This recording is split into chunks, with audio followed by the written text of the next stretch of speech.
It's your girl, Miss J, live on BeExposedRadio.com at the Sugar Shack. It is a beautiful day outside. It is. Ooh, feedback. I do apologize. Hello, my friend. Our engineer, my little boo, Robbie.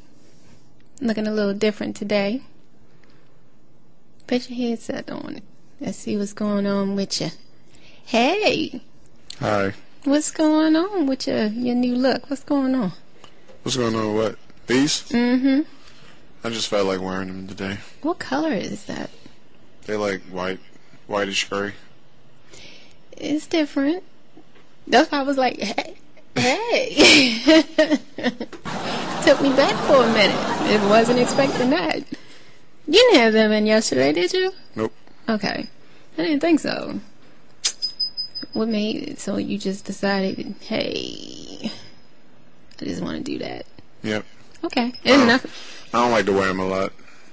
It bothers your eyes? Mm-mm. Oh. Why exactly did you choose that color? I don't know. Because I seen like a whole bunch of different, you know how they got like a whole bunch of different little pictures? Mm-hmm. I was like, oh, they look cool.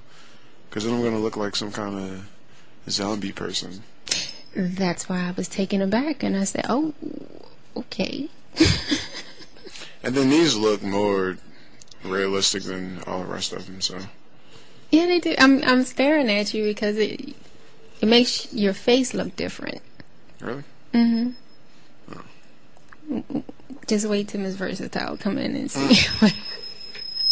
What is that? What is this feedback? Hello, my shackers and shackettes. This? No, yeah. Oh, okay, hold on. Let's go. Better? Go back to the mic. Better? No, move the headphones to the mic so we can see what we said. Okay. Okay, that's what it was. So, we have an exciting, I swear, my guests have been top of the line, more than I could imagine being on our show. Every day I have someone. Do you know I'm booked, can you believe, out until September so far? Really? Every day. Every day we have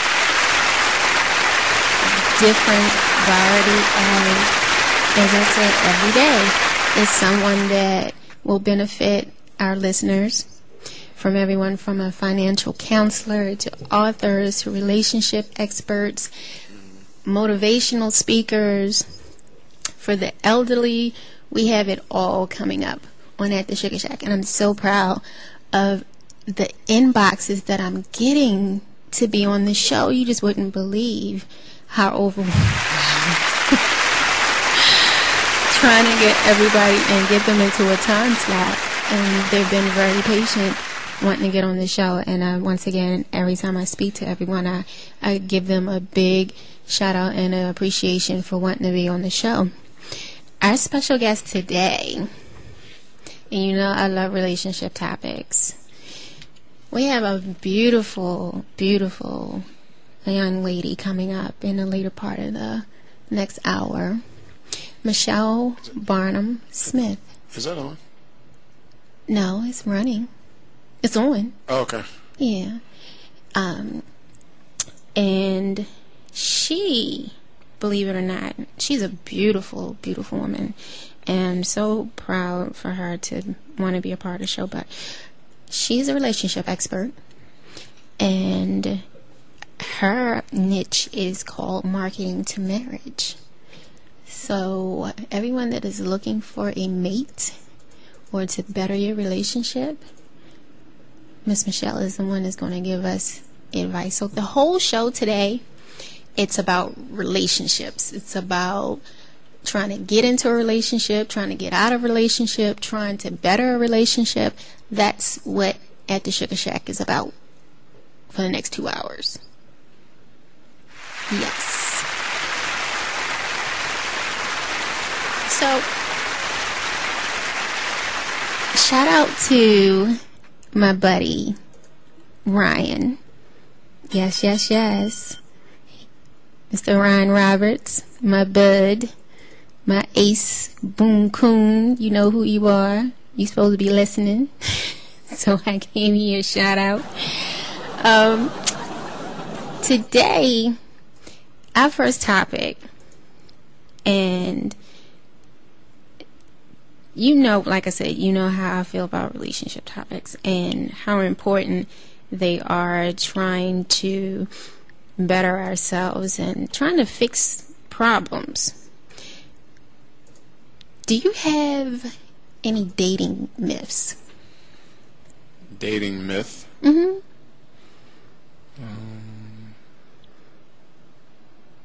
No, I don't. Do you have any? Well, maybe if you give me an example, I can pitch one back to you. Well, we're going to go with, how can I put this? Let's say every now and then there's misconceptions pertaining to relationships. Whether how to, once again, start one, get one. Well, we should say get one, start one, keep one, and end one. All in the same order. That's generally how a relationship works. And if you are lucky enough, you'll end up getting married and keeping them for eternity. Get your baby. Get your baby. So, when it comes to dating, girls want status guys. You believe that? No. What do you think women want? I think a woman wants somebody that they can see themselves marrying. Okay. Guys want females with boobs. That's not true. Okay. I'm not attracted to a girl with boobs versus a girl without boobs. I'm attracted to a girl's personality. If you got a good personality, then I like you. Me personally, I love a great conversationalist, a very intellectual conversationalist person, because I need someone that's going to be able to intrigue my thoughts, and I won't get bored, and can cut it up just as quick as I can. That means I need someone to be able to stay on their toes and keep up with some of the foolishness that comes out my mouth, so I can come up with some stuff. Yeah, you can. You don't know if it's sarcasm, and you might think about it later, like, did she come for me like that? Yeah, I did. Yeah. The baby gun. Then we have men sleep with more women, with more women than women sleep with men. Nah, I don't think that's true. I do.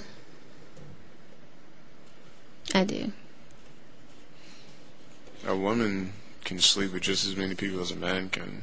Well, we talked about what did she call it yesterday? Oh my God! I gotta wait for Miss Versatile to come in. A she whore and a he whore. A she whore and a he whore. Yes, that was the funniest thing I ever heard. Oh, that fit in perfectly. So guys think about sex, women think about weddings. I'm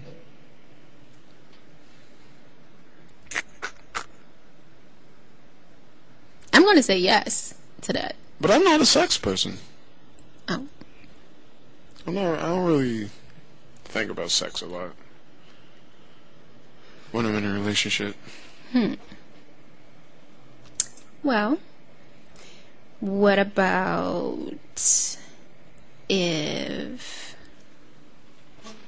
men have fewer orgasms? Well, women have fewer orgasms than men. You trying to tell me something? So women have fewer orgasms than men do.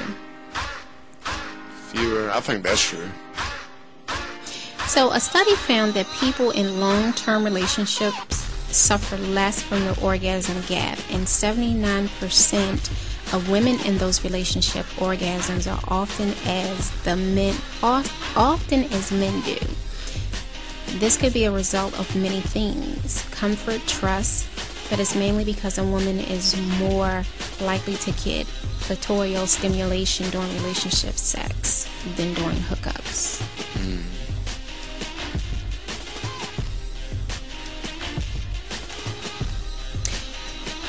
So, do you think women want casual sex versus relationship sex? No, I think they want relationship sex. I think guys want casual sex. I agree. Any woman wants one person. They don't want casual Monday, Tuesday, Wednesday, Thursday that, you know, Mr. Johnson is knocking on people's doors, sticking his Johnson in the hot pocket. Your baby. Exactly. And then coming back home to relax. Because, you know, Mr. Johnson is tired. Because he's been, you know, scratching it. I know you love when I do that. Yeah. Scratch. So, Shackers, don't pay us no mind, because we be cutting it up when it comes to the sound effect thing. Yeah. Sometimes we gotta make our own sound effects. We have to make our own sound effects. Oh man. So I think it's a lot more exactly that women are picky, but men will have sex with anyone. Ring the bell. Because as long as it has a face, it could be butt ugly, not attractive. But if they got tatas, a fat donkey, Get your baby. and a camel toe. So what's the thing behind camel toes? Why are they The camel. What's the fascination about a camel toe? Because it's the imprint of the vagina. Yeah. So if someone is sitting there with a tight something bodysuit on, and it's so tight that you can see the badge. Exactly. That's something sexy to somebody. But like I said, the person could be not attractive in the face, but her body is banging, and that's all they say, because after a couple of drinks and the lights are off, anything looks appealing. Bang bang. Bang bang. And that's sad though, right? Mm-hmm. That you go in knowing full well the intentions that you're going in to get, and then you have to wake up from that whatever you went into, and you roll over like, wow, that was so good, and you wake up to Rasputia. Something that's not of this world. Have you ever had one of those? No. There's one thing I don't do. I don't wake up. I go home. Hidden quick.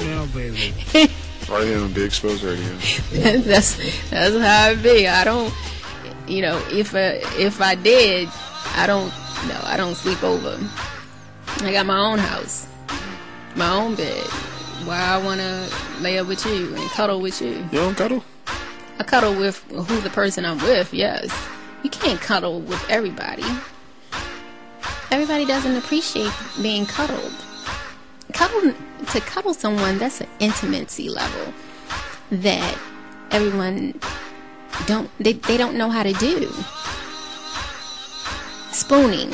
I love spooning. Spooning is cool. It is cool.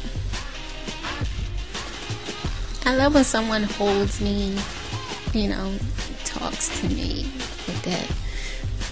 You're my baby. I love the way you smell. Oh, yeah. Gotta turn on the sexy time music. Wait a minute. Let me get the Miss J voice. Hold on.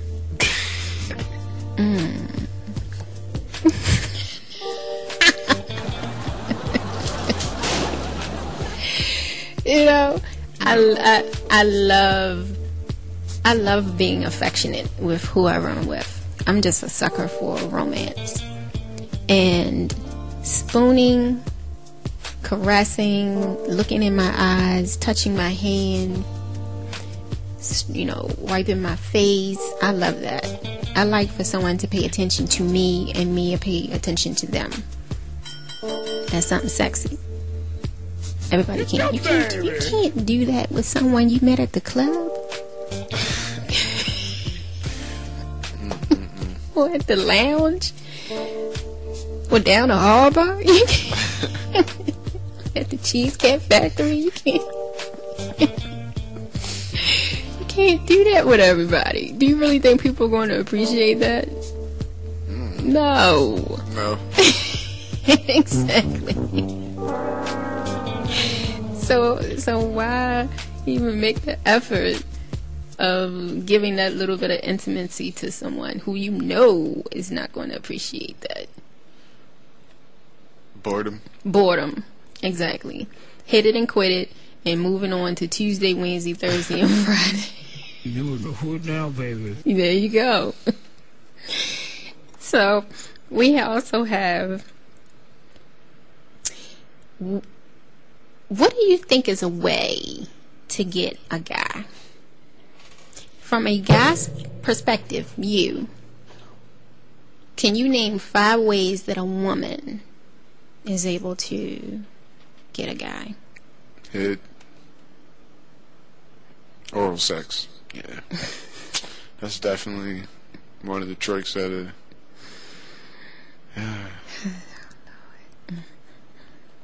That's like number 1, huh? Yep. Because once that happened, next thing you know, your cousin in a relationship. Like, yo, what happened? She put it on me, yo. What nothing I could do. She said the only way she'd continue is if we was in a relationship. Nah, I could not. Say no. Yeah. Now, with that being said, everybody can't do that right. Sure. Either way, male or female. True. So, from the male perspective, okay, for a man to say, men, to a lady, this is how you get a guy. You have to give the Johnson a good lick of the pole. Like that. What else? I like intellectual people. That's one way you can get me, if you're really smart. You have to be smart. I'm not saying you have to be, but I love a person that's book smart and street smart. Because I need to know if we out, I ain't got to do all the boxing and the jab and then, you know, and all the rest of the foolishness. I need to know you got my back just as good as I got yours. But we can still talk intellectually, but if something pop off, hey guys, don't do this. Hey guys, don't do this. You know, it's time to fight. It's time to fight. It's no talking. It's no talking. You know, and when we get up, whoever, we can continue on. Wait, when you get up after what? Whoever went down first. But me personally, I don't think I'm going down, because I'm going down with a big fight. So that's just how I am. Like I said, my mouth is real bad, so you just never know what's going to come out my mouth. Yeah, you know someone, a lot of guys say that I'm mean because I don't give a lot of guys a chance. You know that? Can you believe that? Yeah. Really? This is just Miss J right now. But you're probably so mean. I'm not mean. I just know what I want, and I know I'm not letting anyone get in my way. And if you're not on the same page, why waste each other's time? Because where I see myself, I need to have people that are in the same like-mindedness of where I'm at. I don't need someone who, just want to just do. You got to have a little more goals in life than just I want to do. And about clubbing and club scene, the club thing is... I don't understand why people go to the club. Like, every weekend. I'm not paying $10 or $15 to see no.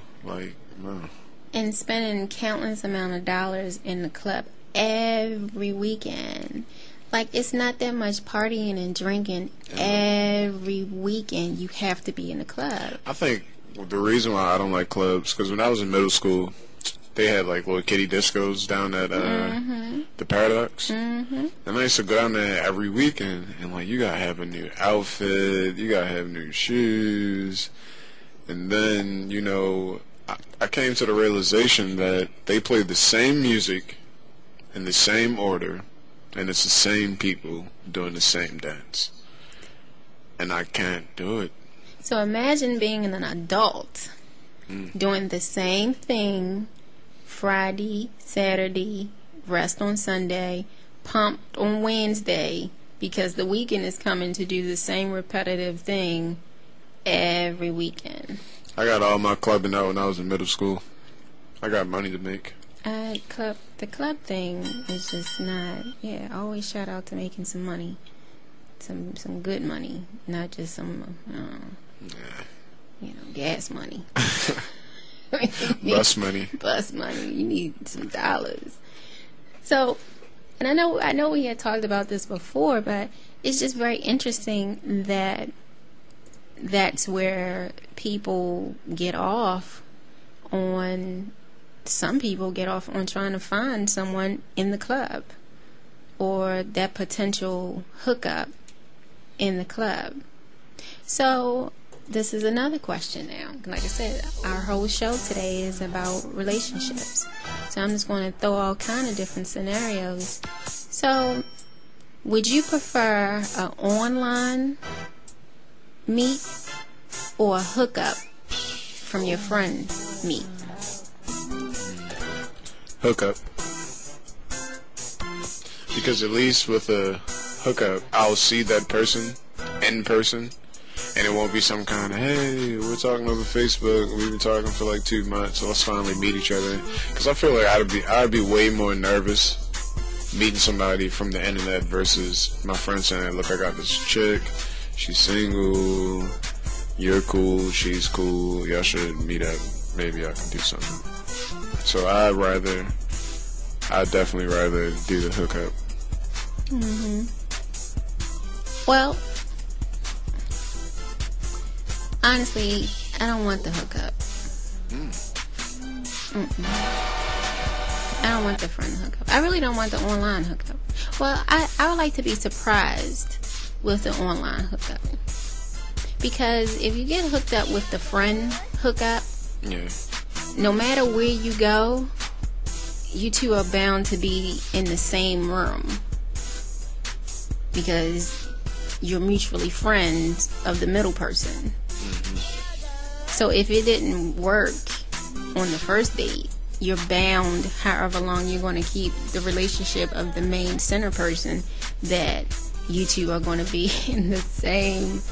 And it might be a little awkward because one saw one as a potential and the other one didn't, and the pursuing of... I mean, but then you kind of... Like, if you say, hey, I got a friend, and I don't like that friend, then you can't get mad at me. No, not mad of the hookup person. Well, yeah. You know, I know what you're saying. It would be awkward. That would be awkward. Because then you're in the same room, it's like, dang. Yeah. That person tried to get with me, and I straight said, no. No.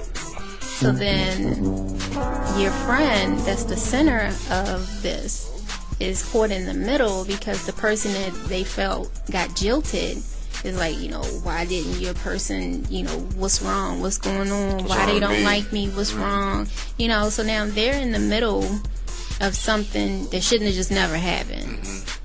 So I don't believe everyone can be hooked up with a friend. But do you think it would be any less awkward if you hooked up, or you went to the online person, right? And then y'all didn't see eye to eye, but then you seen this person again. You keep it moving. You don't even. Yeah, you keep it moving. You see me. See, I'ma see you, but I don't see you. Oh, so you one of those? Yeah, I see you, but I don't see you. Because if you scorn me in some type of way, or whatever the case may be, we can be in the same room, and I don't even see you. That took a lot of years of practice to do that, let me tell you. It just didn't happen overnight. And everybody can't do that. But we're getting ready to go to break. Give us a call at 1-855-835-5857, or you can text us at 443-642-9403. This is your girl, Miss J, with my baby engineer, Robbie. Be Exposed Radio at the Sugar Shack. We'll be back.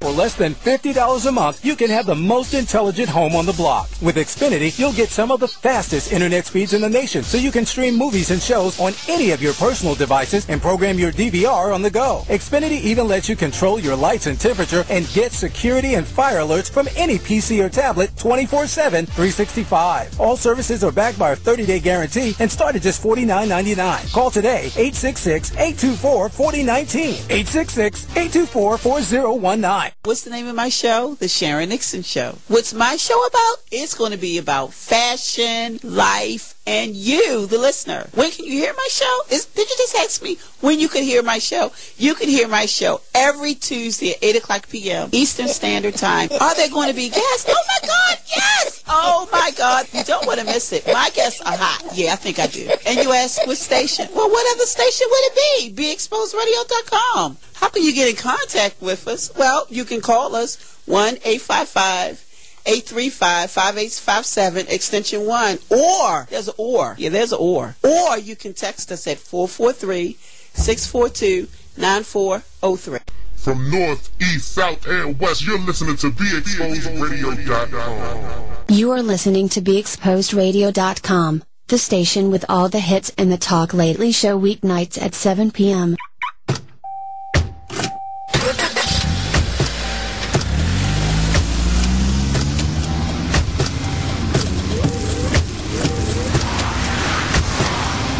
Driving has a rhythm all its own. Don't wreck it with a text.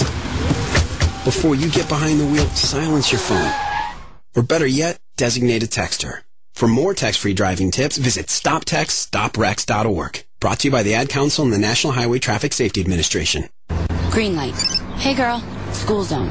I'm getting hungry. Car changing lanes. You want to meet me for pizza? Stop sign. Intersection clear. Yeah, street. Pizza sounds good. Ballin Street? Girlin Street! It's hard to concentrate on two things at once, like texting and driving. Stop the text, stop the wrecks. How will you stop texting and driving? Tell us at StopTextStopWrecks.org. Brought to you by the National Highway Traffic Safety Administration and the Ad Council. We're rewarding you for something you already do, listening to us. It's Radio Loyalty, and it's an easy way for you to get free stuff. All you do is sign up. Go ahead and click the banner now. You'll earn points as you listen. Points you can trade in for great products and services in the Radio Loyalty store. You can earn even more points when you share your favorite station with friends on Facebook and Twitter. Radio Loyalty. It's free to sign up, so click the banner to join now.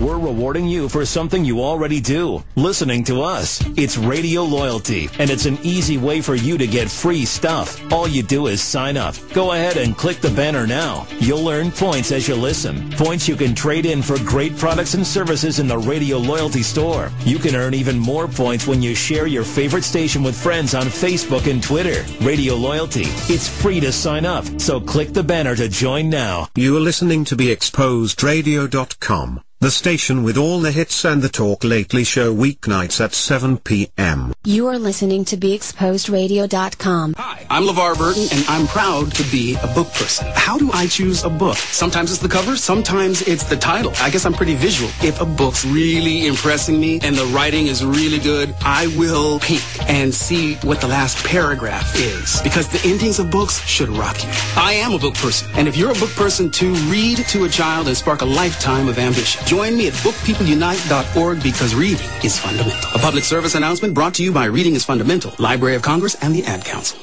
Green light. Hey girl, school zone. I'm getting hungry. Car changing lanes. You want to meet me for pizza? Stop sign. Intersection clear. Yeah, street. Pizza sounds good. Ball in street? Girl in street! It's hard to concentrate on two things at once, like texting and driving. Stop the text, stop the wrecks. How will you stop texting and driving? Tell us at stoptextstoprex.org. Brought to you by the National Highway Traffic Safety Administration and the Ad Council. Hi, I'm LeVar Burton, and I'm proud to be a book person. How do I choose a book? Sometimes it's the cover, sometimes it's the title. I guess I'm pretty visual. If a book's really impressing me and the writing is really good, I will.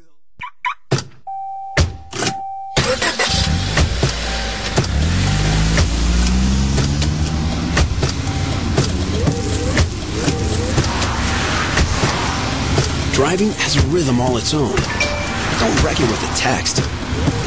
Before you get behind the wheel, silence your phone. Or better yet, designate a texter. For more text-free driving tips, visit stoptextstoprex.org. Brought to you by the Ad Council and the National Highway Traffic Safety Administration. Green light. Hey girl, school zone. I'm getting hungry. Car changing lanes. You want to meet me for pizza? Stop sign. Intersection clear. Yeah, street. Pizza sounds good. Ball in street? Girl in street!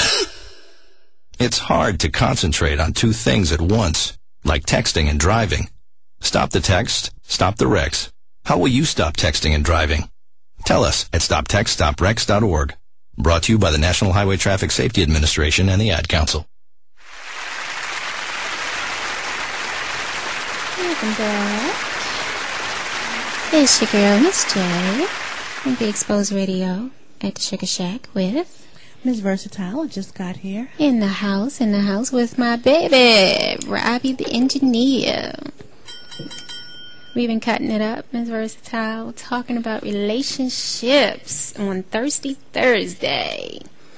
Yes, yes, yes.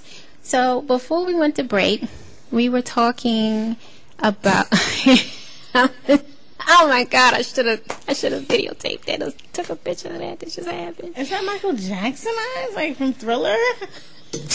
No. Okay, that's the cat eyes. That's the cat eyes that Michael Jackson has. These eyes, I like these. This is different. Thanks. Doesn't it make his face look different? Yes. What color are they? Like a whitish gray. It's supposed to make me look blind. Oh. Yeah, like a zombie or something. Okay, yeah. Well, I had to do a double take. Sorry, guys. No, that's what I did when I saw him. I was like, hey, okay. So, like I said, we've been discussing relationship. This is Thirsty Thursday at the Sugar Shack, and we're going to be discussing all varieties of relationships. Good, bad, ugly, and in between. So before we went to break, we were discussing hookups. Would you prefer an online hookup or a hookup with a friend? Me personally, I said I wouldn't want the hookup with the friend because that would be an awkward situation if it didn't work out, and the relationship with your friend that hooked you up, they will be caught in the middle because one person would feel jilted because the relationship didn't take place. So you mean, say, if I hooked you up with someone? Mm-hmm. Yeah, I'd rather not. Exactly. Yeah. Because the longevity of the center, which is the friend, the longevity of that relationship, you're going to see that person that wanted to get hooked up. You're going to be in the same room. You're going to be at the same functions, whatever. And that person could be pining over you because it didn't work out. So that would cause difficulty because they want to know what's going on with you, where you been, why wasn't I good enough for you, all those things. So then that's going to put kind of a strain on your relationship with the friend because they're going to get tired of answering the questions. Well, where are they? What are they doing? And I said, okay, I would prefer an online hookup because I see you, but I don't see you, as Rob said. How would I do it? If it didn't work, I see you, but I don't see you. I can be in the same room with you, and I see you, but I don't see you. And we went to break. I said, that takes years of practice to learn how to do that, to be in a room with someone that you don't have any interest to, and you see them, but you don't see them. It does. Everybody, you can be respectful, but it depends on the relationship. But some people you just need to look past and look through. Some people you need to look past and just look through. Yes. And, I have no problem in doing that at all. And that's what I was telling Rob. I said, someone said that I was mean. I'm not mean. I don't think you're mean. That, I'm hard to get. I'm not hard to get. You sound like Nay.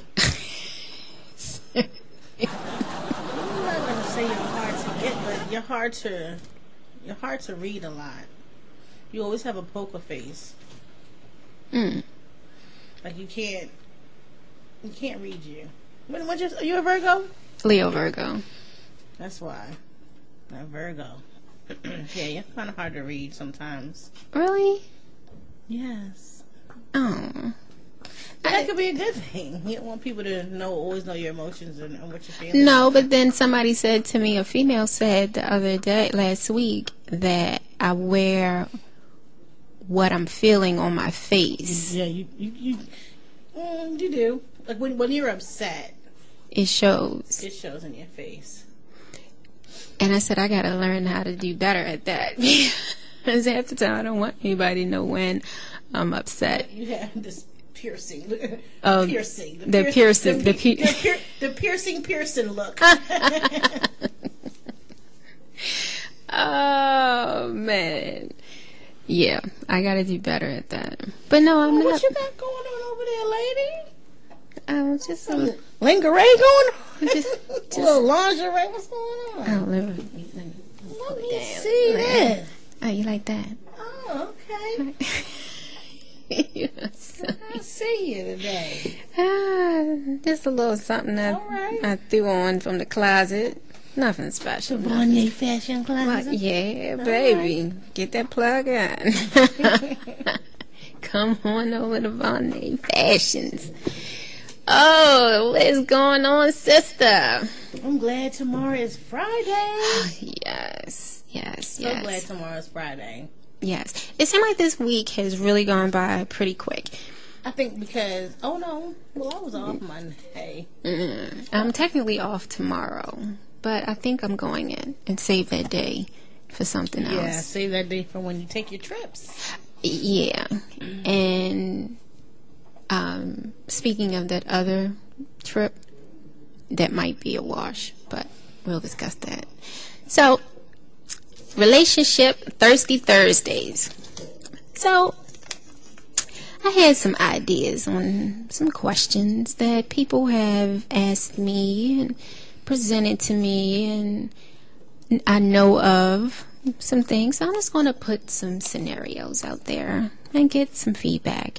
And then we can ask our special guest when she connects with us also some of these questions. So if someone contacts you and you're not interested, do you owe them a response? Just to be out of courtesy.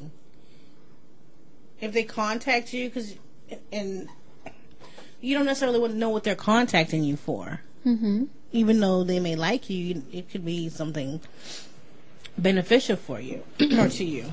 Yes, I'm an avid believer of acknowledging someone, and whether they inbox you, email you, telephone you, I believe in responding back to them. Well, this is what I'm gonna be honest. I get a lot of inboxes, and sometimes it'll start off as business, and then they'll take it to the left. Like sometimes if they say hello, sexy, hello, beautiful, I don't open it. It probably makes me sick. I don't open it.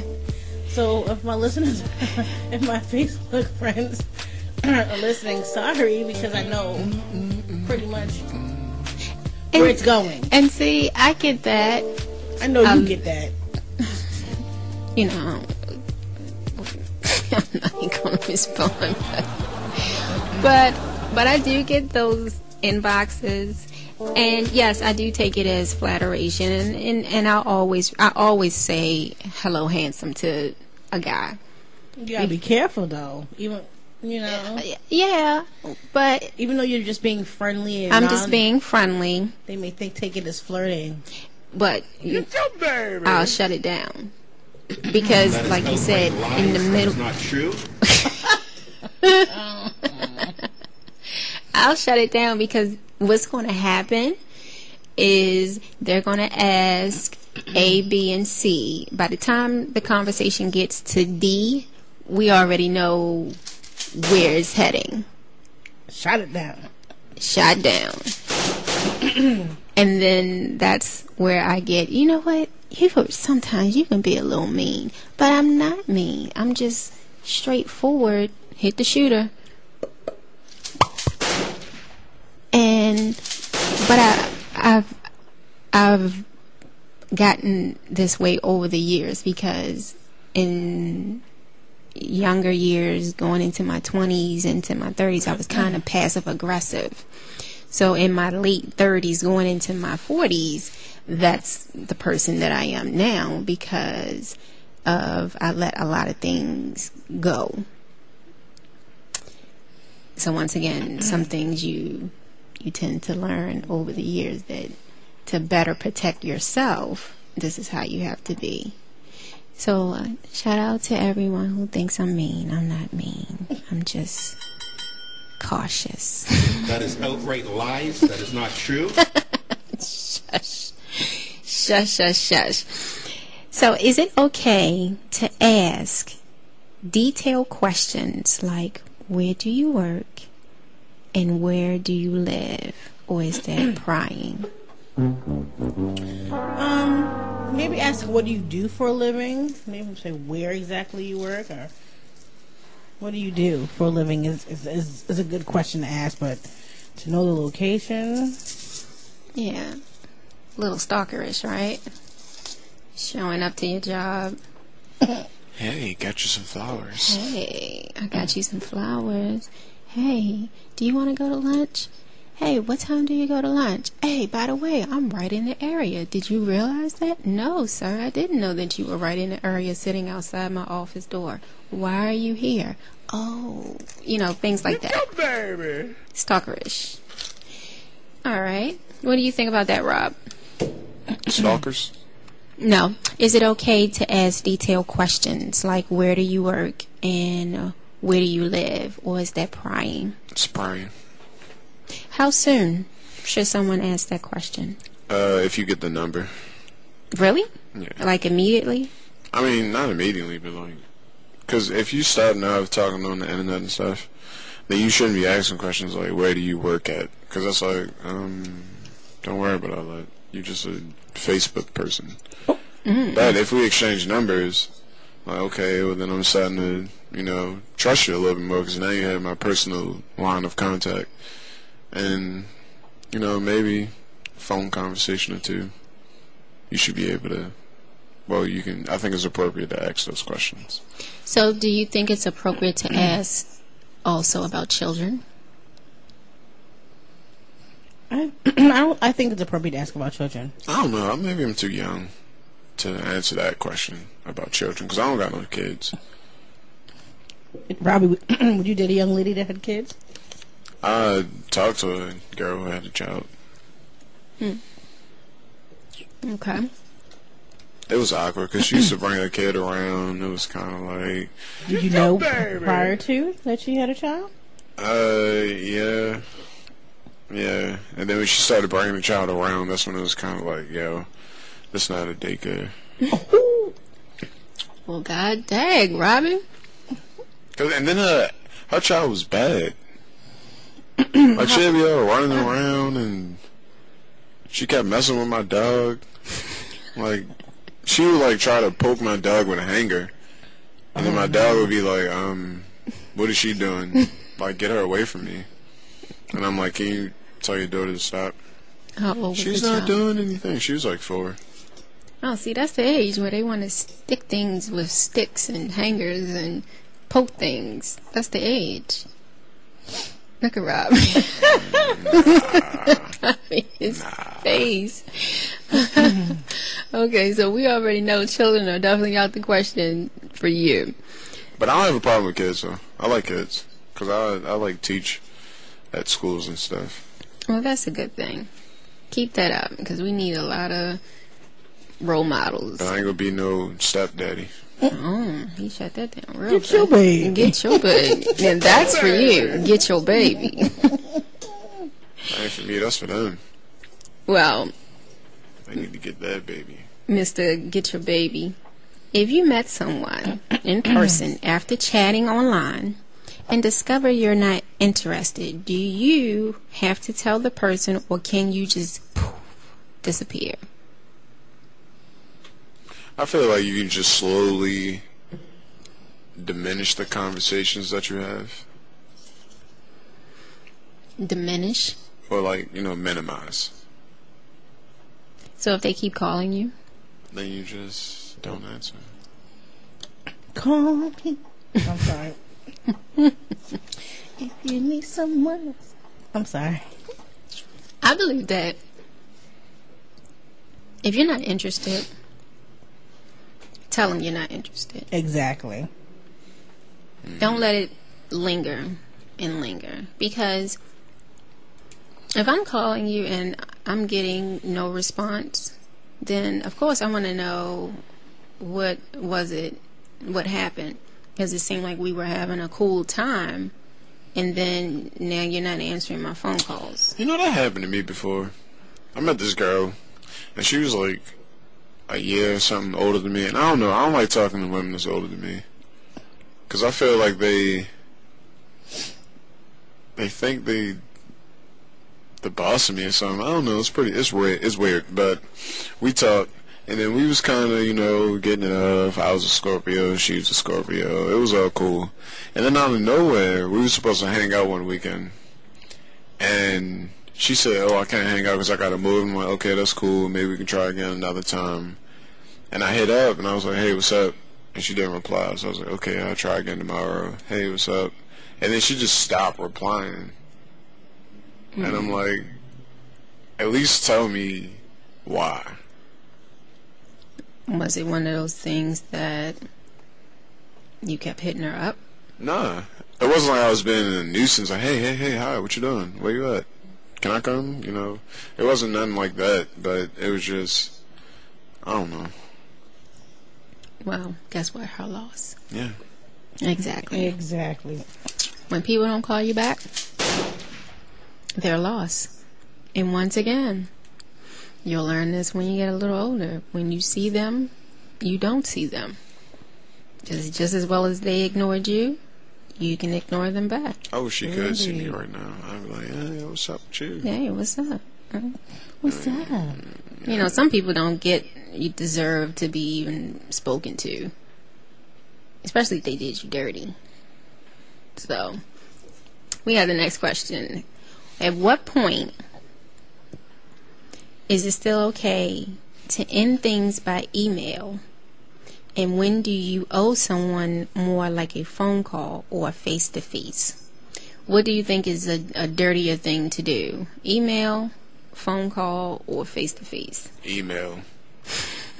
It's like, you can't even hit my phone. Like, you gotta, hey Dave, comma, enter, start your paragraph. Like, really? You gotta end it with ... and a smiley face or a sad face. That's crazy. An email. I didn't even know that was a thing. Like, email by, like you said, dear Rob, comma, space, enter, all the way down to the middle. Yeah. Hella wrong. So you, make sure you get a nice little margin exactly. for the paragraph, because you gotta indent. Exactly. And then it's like, yeah, you took all the time to do that. Really? And you could have just texted my phone. Like, you have my number. Why are you emailing me? And it winds up in spam. So it didn't even end up in your email. It wound up in your spam. And who really checks their spam? So when you finally do check it, and after 2 weeks, you're trying to figure out what happened to him. I'm sorry, I got tears in my eyes. Because they quit you. Quit you? Through an email. Quit you. They quit you in a spam email. Who does that? You gotta put a subject, like... You gotta put a subject. So what's up, man? Hey, what's up? And then they're gonna end it with, do not reply. Or, you know that long confidential part of the email? That got his own little separate attachment. His separate attachment. This email is personal and such. You know this that. Is to whom it concerns. To whom it concerns, and this is a violation of da da da da da. And got that long, huge 200 paragraph. Yeah. And then it's like, so you sent this to me when you was at work or something? Like, is that what happened? Wow. I'm sorry. I really got tears in my eyes just even That's thinking. crazy. Speaking of that somebody would actually take the time to do that. A whole email. And then you got the people who go to Microsoft Word first. Yeah, because they want to perfect it. Yeah, they got to make sure all the spelling's correct. They got to put headings and stuff on it. Y'all are hilarious today. They actually did the check spell. The spell check. Highlight the whole thing. And make sure that it was spelled right. And it still, once again, ended up in the spam box. So you don't even know that you were... that you broken up with. You were broken up, quitted, dumped, bamboozled, hoodwinked, and everything else in a spam box. Man. It is rough out here in the dating world. How long should your profile stay up once you started dating someone? What do you mean? Single, saying it's single, or? Well, now that you're in a relationship. Well, a good girlfriend of mine posted yesterday, you will not see with me and my guy on any social media unless we take in that walk. And I agree 100%. Unless I'm walking down that aisle, taking that walk down the aisle, and we know that we're making that step, I'm good. I'm good on putting me and a mate on social media. That was one thing that I used to be adamant about. Oh, I want to be on, but no, because if it's not lasting, and we're not taking that step to marriage, so I'm with this guy in 2012. You see me full photos, a whole bunch of photos with me and this one particular guy. 2 years later, we broke up with somebody else, and I guess I'm good. So what do you think, I'm going to come back to that. So what do you think about spouses being friends on social media? Do you think it should be separate, or do you think they should be friends? If you're secure in a relationship, I don't see why it should be separate. Okay. You mean as far as a joint account, or? No, like... No, you mean like the status says I'm married on Facebook? I mean, it's fine to say I'm married, but should you be friends? I don't see if it's a problem. Why? If you guys are secure within your relationship, it shouldn't be a problem. I think that's stupid. Like the whole, in a relationship with blah blah blah. Like, why would I don't like putting that kind of stuff on Facebook. I don't like putting my personal life on Facebook or any social media at all. I think it's stupid. Well, if you are secure in the relationship, I think you should be able to see who is liking your mate. What's going on? What's the conversation? I don't think it's a big problem in that.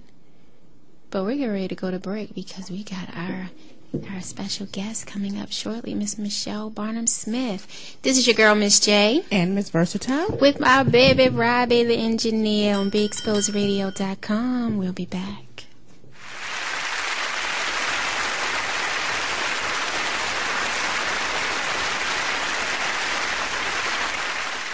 You are now listening to BeExposedRadio.com. From north, east, south, and west, you're listening to BeExposedRadio.com. So, Jacqueline. Yes, Mom? I wanted to talk to you about something, and... Oh, wait. Hold on. I just got a text. Oh, there's another one. Wow. Busy me. So, anyway... Oh, wait, Mom. I just got a message. My friends keep commenting on my comment. Oh, there's another one. So many comments on my comment. Oh, I can't wait to watch TV tonight. Playoffs! Hey, guys, check out my new video game. Pew, pew. Wait. Mom, what? What? Hold What'd you say? Wait a second, what? This weekend, unplug. Take your family to the forest. There's nothing in the world like experiencing nature firsthand. Trees, paths, bluebirds, streams. Getting closer to nature can get you closer to your family. To find the forest nearest you, go to discovertheforest.org. Brought to you by the U.S. Forest Service and the Ad Council. Only in the forest can you see this. But nothing beats the moment you see that. Cool! That's your child's eyes opening up to a world of possibilities. There are some moments only the forest can inspire. Find yours at discovertheforest.org. Learn about forests near you and discover cool things to do when you go. And you might just see this. Visit discovertheforest.org. Brought to you by the U.S. Forest Service and the Ad Council. Our sources say Paris, who currently receiving psychological help from UCLA Medical Center, has indeed felt bullied, but not by her schoolmates. Then who? Then who? Catherine, Joe. They tried it. Auntie Janet, Latoya, Reedy, Tito, Janae, Marlon.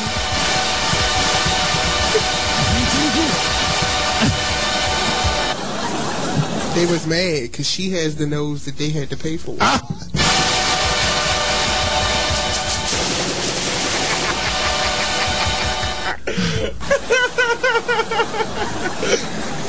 You know it's the truth. Come on, it is. The girl is gorgeous. She's gorgeous. She's everything that they had to pay for.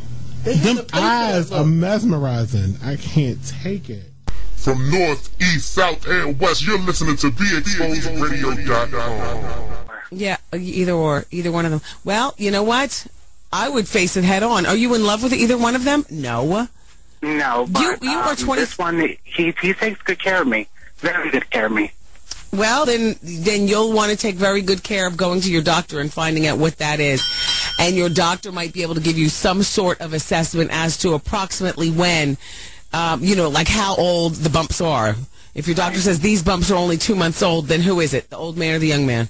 It was the young man. Okay, if the doctor says that these are 2 years old, who's the culprit? I'm not sure. Okay, how long have you been sleeping with the old man?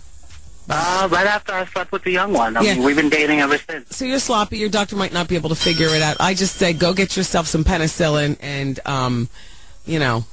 Right. And my last thing is, the only reason why I think it's the younger man is because I stumbled upon a website. Here I'm not going to say which one it is. Here we go. But I found out that he escorts on the side. So I'm not sure if it was him. That's what's making me think it's the younger man. Wow. Look, it could be the old man, too. The old man is with you and you're 23, which means the old man knows what escorting on the side is all about. Dummy. Right. Look, approach the young man because, you care the least about him. Right. Approach him in an accusatory kind of way so that he's forced to know that you know and he'll admit it. It might have been the young... But it's hard for me to find somebody. I mean, I'm not that attractive. Well, either way, and now not only aren't you attractive, but now you're unattractive with bumps on your privates. And you're only 20... Right, yes, Mindy. you're only 23 years old. I mean, he likes me for who I am. I weigh 340 pounds, but it doesn't matter. What?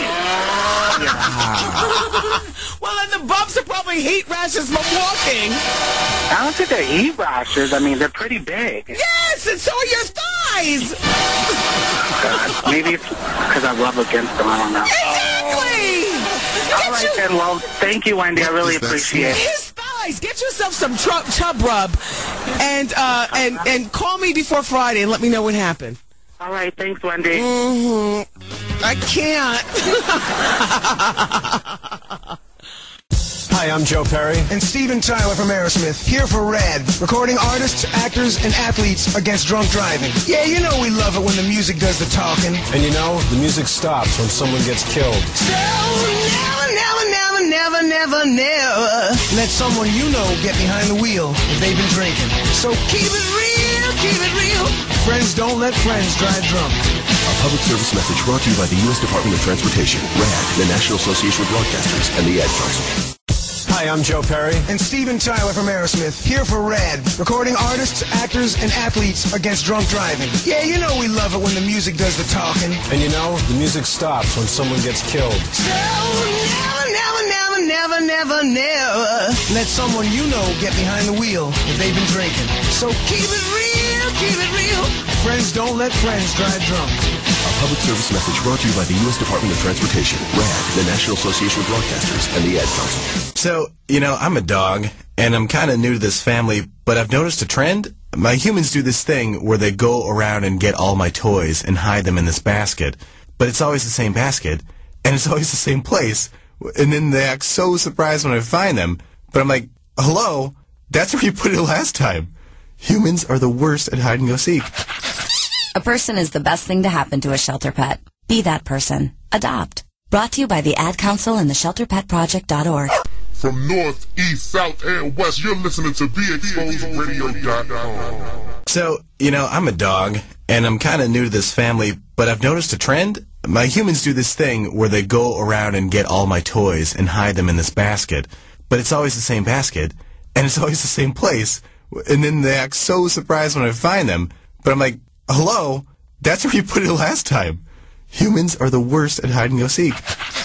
A person is the best thing to happen to a shelter pet. Be that person. Adopt. Brought to you by the Ad Council and the ShelterPetProject.org.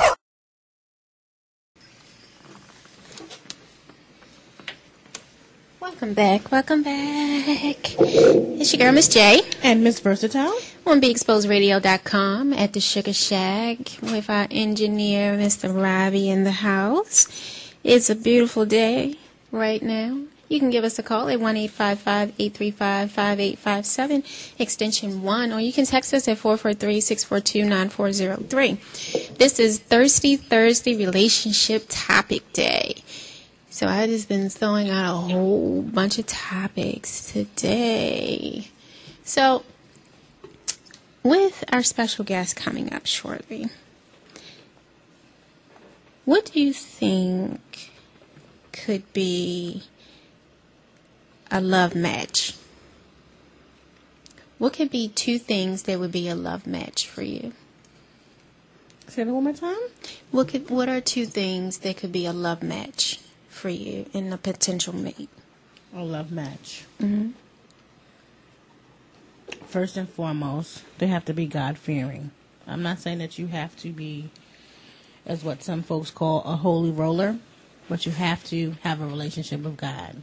That is the number one rule for me for a relationship love match. And they have to love their mother. Mm-hmm. Yes. Be respectful to your, even if your mother wasn't in your life, but you have the utmost respect for your mother. Because depending on how he feels about his mother and how he treats his mother is how he's going to treat you. Exactly. I'm a firm believer on that. You will see how someone treats their mother is how they're going to treat you. So if they treat their mother like crap, baby, you ain't got a chance. Because I don't even understand how you treat your mother like crap. Like, that's just... I've seen it, and it's not good. So a female doesn't have a chance because that's where that whorism come in, because they feel as though they're at a higher ground and they don't owe anybody anything. They're all about themselves, and they're selfish.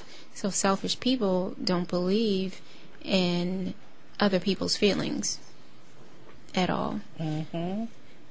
So, what question? Okay, let's say you're looking for a potential in your love type. So the question is, what do you do for fun? Do you think that's a blasé conversation to ask someone in your spare time?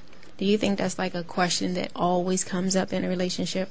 What do you do in your spare time? Yeah, that's one of those. Yeah, that's a bland question. How you can revamp that maybe is saying, when you're not working, what do you do? Like, when you're not working, how do you spend your time? Mm-hmm. What are some of your hobbies? Even though it's still kind of bland. Or what excites you? Like, what excites you, or what are your interests? Right, what are your interests? Instead of saying hobbies, but what are your interests? Okay. Another one. What is your favorite movie and what do you like? I think that's another bland question to ask. That. Sorry. Oh, you're good. So how would you change that? Say that one more time. How would I change the question? Mm-hmm. What type of movies do you like? Mm-hmm. What's your favorite movie? Yeah, what's your favorite movie? Let me see how I can remix this. What movie that Kate... Well, I guess, let me see. Because you know that always comes up in a conversation. Or can you revamp that? What's your favorite movie? Tell me about a movie that you saw that really touched you, or... I like that. Or that you were really excited about. Did he just shoot the movie? Okay. If a friend invited you to Vegas tomorrow, or a favorite vacation spot, and you had to work, would you go? If they say, hell yeah, my bags are already packed, then they're the perceiver or spontaneous. Go with the flow type. If they say no, or I have to check my schedule, then they're the judger, structure type, who has to plan everything out. Do you think that's true? Say that last part again? They're a judger, and they like to plan things out according to their schedule. Instead of being the first one, the spontaneous is, I'm going to drop everything. Hell yeah, I'm going. I mean, I like to plan things, but then I do like spontaneity as well. But then being on a schedule is helpful, especially when you're a busy person. If you and your mate are very busy, I understand where you would need to plan certain events or spending time together. But again, that spontaneity is nothing like it. Hey, babe, what you doing? Drop everything. Let's go. Let's go. And I hear... No, I got work. Sorry. But see, I hear a lot of people... I know a lot of people that are able and fortunate to do that can just get on a plane, train, automobile, and be gone week after week with no problem. I think we can call her a special person. Mr. Rob. We can call her a special person. So while we're calling her a special person, do you think Now, I'm going to throw this religion question. Do you think it's difficult for Christians to find love? No. But they have to be equally yoked. Okay. And it doesn't mean, and we don't mean just spiritually, because, you know, they both could be firm believers of God and have a relationship with the Lord, a personal relationship. Equally yoked is not just you guys both being Christians. Okay. Equally yoked has to do with morals and values as well. So, in my opinion. In your opinion. So if someone says that my religion states that I have to follow my potential mate and I have to wait for them, I have to do this because this is what's according to our religion. Do you think, would you pass judgment on that? That I can't pass judgment on anybody's religion. True. I can't. I may not understand or something that I wouldn't do, but I can't pass judgment. Mm-hmm. I truly understand that. Definitely. I'm never a judger on anyone, because what works for them works for them. And I can't. No, I'm still full from that Greek yogurt. But thank you. I wasn't here for that. I'm sorry. Oh. No, you were sitting right here. You wasn't paying attention to me. That tells you. Be quiet, Robbie. Oh, my goodness. What about finding a military man?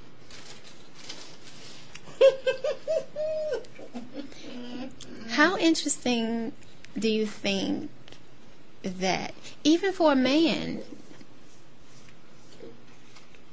But on that note, I want to take a break, because we're going to come back with our special guest, Miss Michelle Barnum Smith. Right? All right. This is a girl, Miss J. Thank you, Tyler. And we'll be back.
was his first attack? Welcome back. Welcome back. It's your girl, Miss J, live at the Sugar Shack on BigExposedRadio.com. Our co-host has stepped away, but we have our baby. Yeah, I'm here. And we got a lot of stuff lined up for the rest of the week is pretty much over. Tomorrow we got at the Sugar Shack again, and then we got the Talk Lately show at 7 o'clock, 7 to 8, and then we got the Lady O show at 8 o'clock p.m. And yep, tomorrow we got the Sugar Shack again, and then it's the weekend, so all y'all can, kick back, relax. Please don't go to the club, because me and Miss J concluded that the club is not cool. Spending money on bottles and new clothes every Saturday is just not cool. Yep. And then, yeah.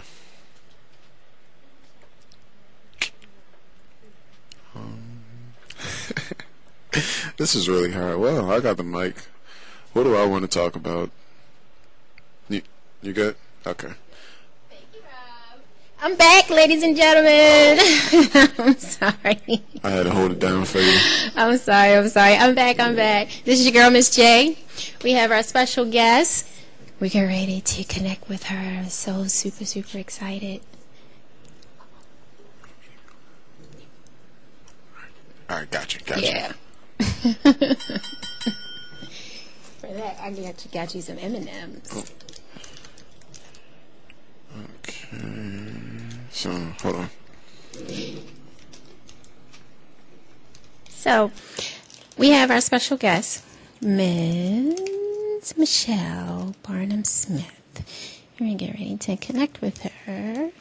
We had a little technical difficulties, so please bear with us in this connection. But it's going to be well worth listening to her. And on that, back to the relationship. Oh, here we go.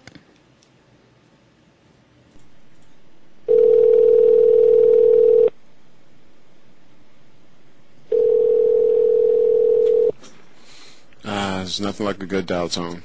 Yes. Hello? Michelle. Hi. Hi, it's Michelle. How's it going?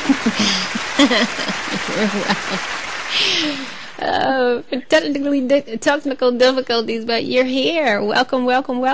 Thank you so much. Thanks for having me. Oh, it's nothing. And we are so super excited to have you on the show. My co-host, Ms. Versatile, she just stepped away for a minute, but she'll be back. But she's super excited also. And we have our engineer, Robbie, who connected you in with us. And hi, Robbie. Hello. So our whole show today has been speaking about relationships, the good, the bad, and the ugly. So we've spoken from everything to online dating, to the hookup with your friend, your center friend wanting to hook up you with another friend, and how awkward that would be. So with you being the expert, can you please introduce yourself better than I can, and who you are and what you do? Yeah. So I am, I call myself a personal marketing strategist. So my whole background is corporate marketing. I've worked with several of the Fortune 500 here in the United States, and then several some of the world's largest businesses. And I did that during my single life, and I learned some great marketing skills by doing that, and have subsequently turned that into a dating coaching business. And so now I teach single individuals how to better market themselves to find love, if you will. So I work with kind of a single professional crowd who are like trying to figure it out, or like, why isn't this working? And that's the thing, because there's so many people, professional people out here, who are looking for love. And some of them are looking for love in the wrong places. And everyone needs a push. And we were discussing about the clubs and how someone goes to the club every weekend. Why is it necessary to have to go to the club every weekend when it's the same people doing the same thing? You're not going to find your mate in the club. Yeah. Or you're not going to, and more often than not, you're not going to just stumble upon that love of your life. And I think that's what a lot of people wish and hope would happen. You know, it's kind of that mystical movie idea of if I show up at the right place at the right time, you know, we'll lock eyes from across the room and you'll just know, you know, it's like that whole, it's that fairy tale idea. Except, you know, when it comes to any other aspect of your life, whether you're like, you know, trying to get into school or trying to lose weight, you know, like there was a plan of attack that you had to follow. You couldn't just like show up on the first day of classes and hope that you got in, you know. You can't just like, you know, wish and hope and if I say my prayers at night, maybe I'll wake up skinny, you know. Sign me up for that model. I'll have to take a darn thing, you know. But people normally sane people become insane and super passive when it comes to finding love. They just kind of like leave it up to chance, leave it up to hope, or leave it up to just, you know, habits. They have this social routine that they get stuck in, and they just wish and hope that somebody would finally, you know, be found where they are. But you have to be more purposeful than that. You have to be more strategic than that. And the thing about love that everyone is searching for that special someone. But then you have to do the whole song and dance of meeting, pretending. Well, I always say you meet the representation first. I am a true believer that you meet the representation of the person for the first 6 months, and then you really find out who they are. Sure. And after the 6 months and you find out who they really are, either they're going to be a keeper or they're going to X themselves out, or you're going to X them out. So throw them back. And throw them back wherever you reeled them in from. Yeah. So no, that's true. So with that being said, and you're being the strategist, you have a different approach to dating with other people. What is marketing, and how did you get started using it for dating? Yeah, so, you know, like I said, my whole background was marketing, and I actually, you know, kind of found myself at the end of this crazy, awesome, round-the-world business trip, and I ended up in Paris on my birthday, completely romantically alone. And have you been to Paris? No, but I do plan on going very soon. But I bet you can imagine the most romantic city in the world. Being alone. Waking up alone. You're just like, how did I get here? You know, how did this happen? And I was 29 and I was staring down the barrel of 30, and I had this whole life plan of going to college and, you know, finding somebody and all of that. And here I am, you know, about to turn 30 and how, you know, just kind of like one of those moments where it's like, how did I get here? And it was kind of in that moment that I realized, like, well, hey, I have been, you know, building marketing plans for businesses all around the world. It doesn't matter how big the business is. It works for like the super huge ones. Same strategies work for the super small ones. Doesn't matter the language, the location. Like, these strategies work over and over and over again. And it kind of got me thinking, well, if it can work for products, can it work for a person? And so that was kind of my wake up call. And I came home from that trip to Paris and I started to change. I started to apply those principles of branding, targeting, and advertising, being really just purposeful in my dating, and instead of just dating for fun, really dating for keeps and trying to find love and not just, you know, a hookup or whatever. And, and, you know, a few years later, met and married the love of my life, and, you know, we have a little baby girl now, and I've been helping singles ever since, because these principles and these practices do apply. It's not just for businesses, it's for people too, and it can work, and it can work no matter, you know, who you are and where you are. So that's, you know, that's really positive. It takes that mysticism out of finding love and gives you a process to follow to moving forward.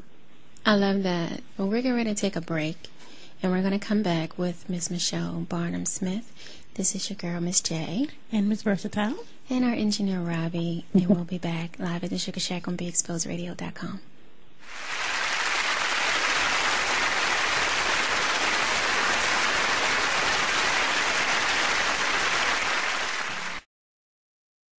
So, you know, I'm a dog, and I'm kind of new to this family, but I've noticed a trend. My humans do this thing where they go around and get all my toys and hide them in this basket, but it's always the same basket, and it's always the same place, and then they act so surprised when I find them, but I'm like, hello, that's where you put it last time. Humans are the worst at hide-and-go-seek. A person is the best thing to happen to a shelter pet. Be that person. Adopt. Brought to you by the Ad Council and the ShelterPetProject.org. You said you missed the Talk Lately show. Don't worry about it. I got you covered. I don't, and it's no disrespect to Aaliyah. Goodbye. All right. It's no disrespect to Aaliyah, but I don't believe her career was big enough to warrant a big screen movie. She's not Whitney Houston. I mean, she's not, I mean, you know what I mean? But even Whitney Houston's movie's not going to the big screen, although they're upset about that. But Whitney Houston had a longer tenure than anybody else, although I still wouldn't go see Whitney Houston. I already seen your biopic. It was The Bodyguard. I mean, come on. We don't need another one. You live the same life as your character in The Bodyguard, except for you didn't marry or sleep with your bodyguard. You slept with a junkie instead.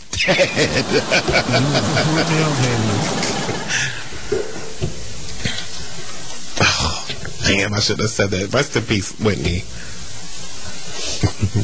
But you did let a junkie turn you out. I'm just speaking the truth, and if that's not in the biopic, we're going to have a problem. Thank you. The junkie turned her out. And then try to come back and say, I did not turn her into a junkie. She was already one. Which one is it? If I need the truth, and nobody's going to give you the truth. You know that Aunt is not going to give you the truth. Her brother's wife. Her manager. Bobby Christina surely ain't talking, because she would have to open the closet of her own skinny ass self. I think they were all just sniffing together. Even Christina, Bobby Christina? Yep. Because she looked like she's definitely involved in some mischief. Yes, I've seen her. With leftovers. That's the Crypt Keeper's daughter. Vicar is so skinny. She's a mess. Oh, man. Look, you can catch the Talk Lately show Monday through Thursday from 7 o'clock p.m. to 8 o'clock p.m. right here on BeExposedRadio.com. You are listening to BeExposedRadio.com, the station with all the hits in the Talk Lately show weeknights at 7 p.m. As the big way of communicating, so... Mike's on the telephone. Mike is 45. He wants to talk about the inauguration. Hi, Mike. Hey, how you doing, Wendy? Fine, thank you, Mike. Doing? How you doing? I'm all right. Hey, you know, I watched the whole thing. It was great. Yeah. You know, but the only thing I did not appreciate is that first and foremost, he did not thank God for getting him where he got to. And second of all, he did not thank Dr. Martin Luther King.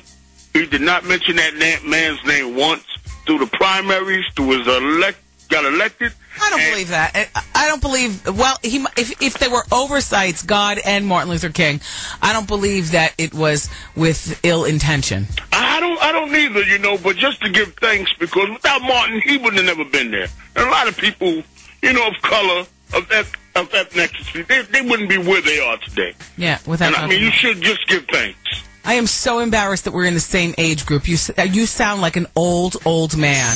Well, it's just that I'm very wise. No, what is wrong with your teeth?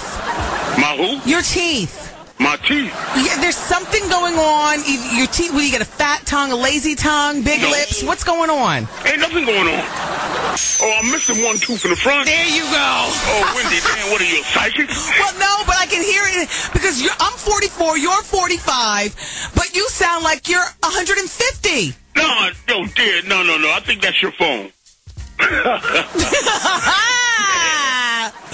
Oh, I love you, Mike. Yeah, I love you too. Thank you for listening. What's up, Charlamagne? And no, Charlamagne doesn't work here anymore. Oh. Yeah, where you been? Oh man, I've been at work, just working and working. Yeah, they gave him the hammer.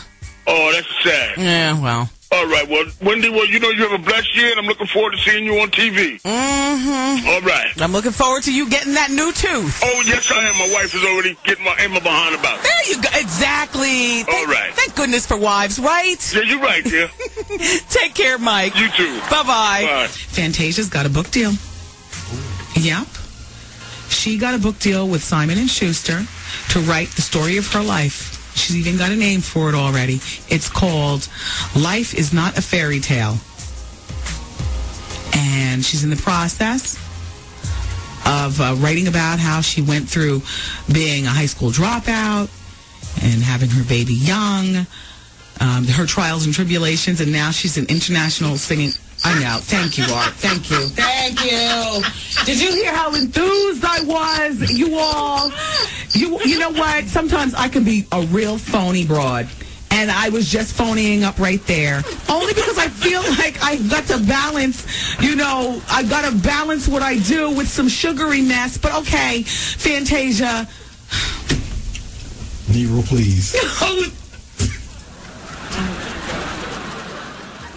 Drug, alcohol, and gambling addiction can be devastating for you and your loved ones. Don't let the disease of addiction ruin everything you have worked so hard for. If you or a loved one is suffering from a drug, alcohol, or gambling addiction, call now and get a free, confidential consultation. Help is only a phone call away. Call 1-877-867-3063. That's 1-877-867-3063. It's time for a flashback. No, I know what I wanted to finish, and I think didn't I talk about the sniper? No. Damn, I didn't do any work yesterday. You was upset because you didn't finish. Oh, right. Sorry. Maybe I'll try and squeeze him in right at the end of the show. I'll do that story about the DC sniper and what he wants.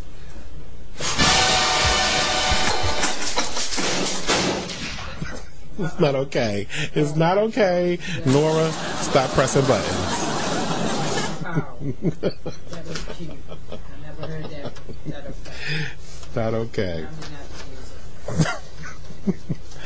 You said what? Remind me not to use it. Again, because you just did it. Whatever. It's a fun show. We have to do things to amuse our people. All new Talk Latelys every Tuesday, Wednesday, and Thursday at 7 p.m. right here on BeExposedRadio.com.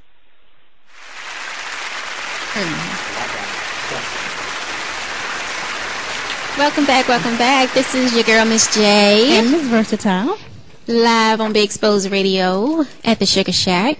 We have our special guest, Miss Michelle Barnum Smith, on the line with us, Marketing to Marriage. Welcome back, Michelle.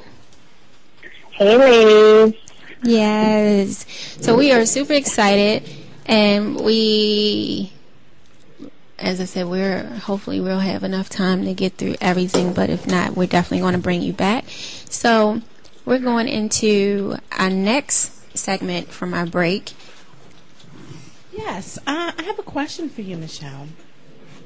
You talk about the importance of having a marketing plan. Why is having a marketing plan for dating so important?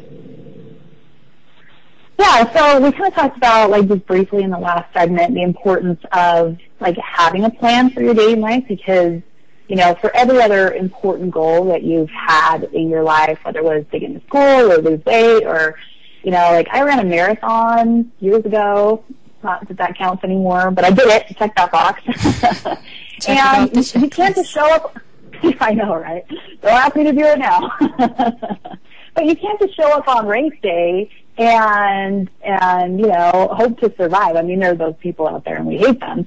But you know, you have to have a plan in place to help you to reach and achieve those goals. You can't just show up on the first day of class and hope to get in. Like, you probably followed, you know, a plan to study and earn those grades and all of those things. And the same thing applies to your love life. And you know, too many people are just showing up and hoping. You know, it's just, well, if I go out this weekend, I hope I meet somebody. If I go to yet another party, I hope I meet somebody. If I get online, gosh, I hope I don't meet a bunch of creepers. I hope I meet somebody, right? Exactly. But what ends up happening?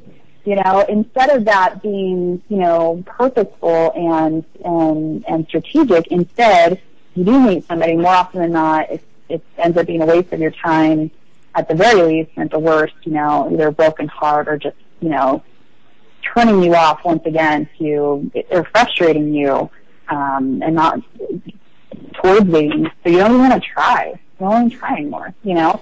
And so if you have a plan, it's great because it gives you a process to follow. It keeps you on track so you know when you're doing things that are actually hurting you versus helping you. And it also helps you to stay calm, especially when drama strikes. And drama, as we know, in dating, they're basically synonymous. It's the two Ds, the dating and drama. They just go together. You know, and so when that drama strikes and you don't know how to interpret somebody's behavior, you don't know what to do next, having that plan in place gives you something to follow, helps you to stay calm, and because of that calmness, quite frankly, you're more attractive because you're not freaking out all the time. So those are some of just the the basic benefits to having a plan and a process to follow. So it's more like a vision board in business. Yeah, you definitely start there. There are actual steps that you take, just like businesses. This is the same process that businesses take to acquire customers. And I don't know if you've noticed, but the whole world economy runs on this. You know, I'm not making this stuff up. It's what, you know, it works in China, it works in the United States, it works during the World Cup in Brazil. You know, it's what businesses do to acquire and keep customers. It's marketing, sales, and customer retention. And if you can understand what those three things, you know, consist of, and follow those same steps that businesses follow, oh my gosh, you're gonna have more people wanting to date you. Like my customers, they date, I don't know, like 10 times more per month than they ever have ever, you know, because they have a system to follow, and it helps them feel confident, and that confidence is attractive. People like, I don't know what it is. People don't like broken down people. They like confident, happy people. What's you know, that's like crazy. Debbie Downers. Exactly. No one wants to be around a Debbie Downer. So why is being right for you so important to personal marketing? So imagine with me for a second that you arrived at the end of a relationship. You know, you're experiencing all of those wonderful feelings that come with it. You know, that frustration, that sense of loss, that sense of like, oh, I have to start over yet again. And especially if you've been at this for a while, there's probably that question that lingers in your mind, you know, like, what is wrong with me? Why isn't this working? It seems to be working for everybody else. Why isn't this working for me? Why do I attract losers? Why don't relationships work out for me? Why can't I find love? And surprisingly, these are actually all really good questions to ask, primarily because this is what businesses do. These are the same types of questions that businesses ask themselves when the products that they are selling aren't selling. So, like, what's going on? I got to, like, dig under the hood here and find out, you know, after all these years of trying to sell this product, why isn't it selling? And And doing that helps you to kind of identify what our personal cycle is. You know, we date someone, we break up, usually you take a break from dating because you're like, oh, I can't handle it. I'm not with this. And then all of a sudden you kind of emerge from your dating hibernation in starvation. You're like, I don't want to be alone anymore. I need to go find somebody, you know. And because you're so hungry to have somebody in your life, then you just take the next person who comes along. And kind of like almost out of default. And that cycle ends up repeating itself over and over and over again, primarily because you don't take a second and really understand this personal product of yours. And not only understand it, but get good with it and happy with it. So many people date to get away from themselves. So many people date because they don't like who they have to spend all of their time with. Themselves. Right? Themselves. And so if you're dating reactively, if you're dating, you know, would you buy a product that is from a business that doesn't even believe in it? No. You know? If that business is trying to sell a product that they're just like, let's get rid of it, you know? That's not gonna do much good for that business, you know? And those customers, more likely than not, are gonna return the product. And so often that happens in our personal lives as well. Over and over again, our product is getting returned because the person selling it doesn't believe in it. And so that's why you have to get right. You got to get right with yourself first. Be right for you first. That's what I tell my clients over and over again. You got to be right for you first. You can't change you to be right for somebody else. That's not how it works. You have to stand in your own place, be grounded, be powerful. And I tell you what, for years, I did it all wrong. I was that girl. And I see from experience of jumping from one bad relationship to another because I didn't like me. I was running from the pain of being me. And I remember the moment where it all changed. And I was driving along, coming home from a trip with my friends to California, and I just felt just a personal contentment. Just kind of this feeling of like, you know what, I like me. I think I have a lot to offer. I'm good with, you know, with my features and benefits, if you will. I'm good with you know, I'm good with me. And 2 weeks later, I met my husband. You know, it was like one of those crazy, you know, wonderful life experiences. But like, I really, for the first time in my life, I wasn't trying to force somebody into my life to, you know, to be that buffer with myself. And so that's why I say it is so critical for you to, first and foremost, understand what you have to offer, and then second, get good with it. And what I call that is having passion for your product. And you can't, you know, you can't replace you in that equation. Like, you can't say, well, somebody else likes me, and so that's enough. No, you have to like you. You have to start there. So that's what I mean when I say you got to be right for you first. And that's the thing. If you can't stand being around yourself, how can someone else stand being around you? Because if you can't look in the mirror and say, I like me on a daily basis, when you go outside of your door and you have that Debbie Downer mentality, you're not going to attract the perfect person for you. And what's crazy is this applies, it doesn't matter how hot you are, how successful you are, if you don't believe those things about yourself, you can fake it for a time, but pretty soon you're going to be like, you know, needing that validation and approval and acceptance from that other person in your relationship, and they're going to feel that, and they're going to get like sucked dry. And that's, you know, you have to be self-feeding. You and God. You got to get it from you, you got to get it from Him. But, you know, those are the only sources, because in a relationship, there's too much to do, and being a soul-sucking individual, it's not you know, it's not attractive. I don't know why. And we've known some soul-sucking individuals. I like that. I like that. I like that a lot, Michelle. Oh, man, that is too much. So how can someone gauge their passion for the product? Okay, so this is a fun little exercise. And if people don't have the time to do it now, you know, maybe if they can get a recording of your program or whatever. But this is a fun little thing to do, and we'll just do like a quick version of it. What you have to do is you gotta get honest with yourself, right? Your life is like a tire on your car, and when your tire is flat, can you only pump up one side of your tire at a time? True. And hope that it inflates? No, you got to inflate the whole tire, right? The air has to go all the way around, all the way in. And sometimes when it comes to our lives have all these different categories. It has all these different sections.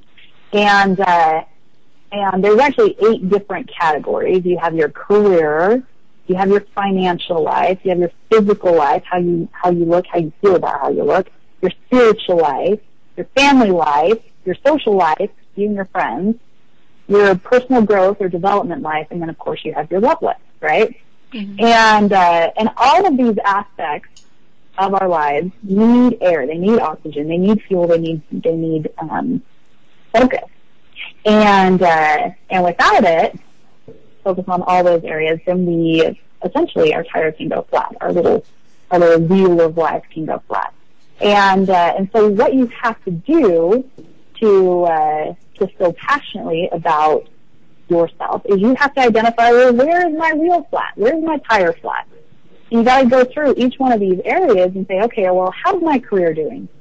You know? And it's not a comparative statement. You're not saying, well, my sister has a better career than I do. You know, it's like, no. You just kind of like, how do I feel about my life? How do I feel about myself in this space? And I don't care if you know, say, okay, speak in terms of percentages or, you know, on a scale of 8 to 10, 1 to 10, how do you really feel about your, you know, so to say, okay, you know, I'm feeling like 70%. There's room, but I'm pretty much unsatisfied with how my life is going, okay?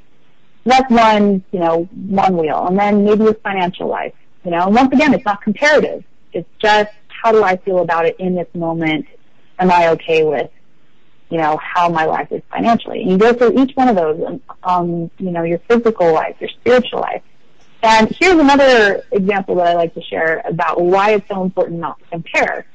If I say that I weigh 600 pounds, I don't, but let's just say I weigh 600 pounds, you know, you guys might think, or, you know, oh my gosh, Michelle, like you're not very successful in the physical life category, right? Well, what if I told you that my profession was a sumo wrestler? Am I successful as it relates to my physical life or not? So sometimes we're so, like, hard on ourselves comparatively, and we need to put our little blinders on and say, nope, I'm just looking at my little world. I'm going to say, okay, well, how do I feel about myself in this moment as it relates to this category? So you go through each one of these categories, right, and you kind of rate yourself, and there's going to be some things that show up. You're going to be like, oh my gosh, my family life sucks, or, you know, I need to work out more, or, you know, in women, you're always too hard on yourself in these categories. Men, you let yourself slide too much. You need to work harder. But, like, you know, there's going to be some things that show up. You're going to identify some areas where your tire is flat. And see, what happens when we have flat areas in our tire is that we usually overcompensate in the areas that we think we're doing well. So, for example, if we have a super sucky love life where it's just in a crapper, what do we usually do? You throw yourself into your career, you make a lot of money, you know, you hang out with your friends, hey, I got this great life, I'm traveling, I'm reading great books, you know, all of these things, but you're ignoring the love life because it causes you pain. You look at that category and you're like, oh my gosh, I don't even know where to start, you know, all these things. And so essentially, even though you're pumping air into these other categories, your tire as a whole is flat because you're overcompensating by focusing anywhere else. but categories that need the most attention. And what's crazy is, going back to that being right for you first concept is that when you're in overcompensation mode, have you ever met somebody who you can tell is overcompensating? Mm-hmm. Who's like really trying hard. Too hard. Too hard. Yeah, it doesn't come across as genuine, does it? Mm-hmm. Yeah, and you can tell that their confidence is affected, and it's not a trust risk, right? And most of the time, somebody is overcompensating so they can get your approval of them, your validation, and that gets us right back to being right for you first. Like you're not gonna that person you're gonna naturally want to shy away from because you can tell they're gonna suck you dry. And so this exercise is good because it helps you identify, well, where are those categories that I'm not feeling so passionate about my product? Where can I improve? And this is the same, maybe not the same exercise. Businesses don't go through, the same exercise for their product. But they analyze their products and they see, okay, what are those strengths and weaknesses? Where can I improve my product? Where can I, where's my product really shining? Where can I focus on it in those areas? And you need to do the same thing for your personal life as well. You need to identify the strengths and weaknesses and put together that plan of, well, how am I going to improve my product, And sometimes it's just a matter of paying attention to it, being purposeful with it. If your family life sucks, what are some milestones you can put in place for improving it, What are some, if you're wanting to lose some weight or for you, not for anybody else, like what are some milestones you can put in place for a healthier lifestyle? And sometimes it's just turning that direction that helps you to be like, yeah, I'm working on it. I feel good about it again. I feel good about me. And I'm working on it. Exactly. Working on you and being a better you. I love it. Well, I definitely have enjoyed this time with you. And as I said earlier, we want to bring you back to the show. And I know Ms. Versatile, she's over there dibbling over there. I'm so excited. I'm ready. I need a marketing plan for my date life. So we definitely, like you said, we're going to have to make a plan because I know I need some help really, really bad. So how can our listeners be able to find you, Miss Michelle Barnum-Smith? Well, you can go to my website, marketingtomarriage.com or michellebarnumsmith.com. They both go to the same place. And on there I have some great resources, lots of free articles, content, lots of freebies up there. I also have a personality quiz you can take. You can figure out what kind of marketing personality style that you have and how you're keeping yourself single. Dun, dun, dun. Dun, dun, dun, dun, dun. And I offer a weekly webinar all about marketing and how it can get you married. So, your listeners can for sure check out that stuff and we're signing up now because I definitely need a marketing plan for my. And I'm on Facebook and Instagram and all those fun things, So check me out, Marketing to Marriage. I'm all there. All there, and with great potential help for the needy. You are definitely. And not for me. You guys are awesome. Even the most awesome people, get sucked into those soul-sucking relationships. And you just have to have that maybe a little direction to let you know that you're not a lost cause. And you're not. Oh my gosh, you're still not. Everybody, there is love out there for everybody. I truly believe that there's a God in heaven that loves his children and that he has somebody for everybody. And he created us to want and need other people in our lives. That's what we're here for. So he's not going to leave you alone, but you got to do your part. You got to do God's work too, Yes, ma'am. We're gonna get this together and get our love life together because you're gonna definitely be helping me. So and me.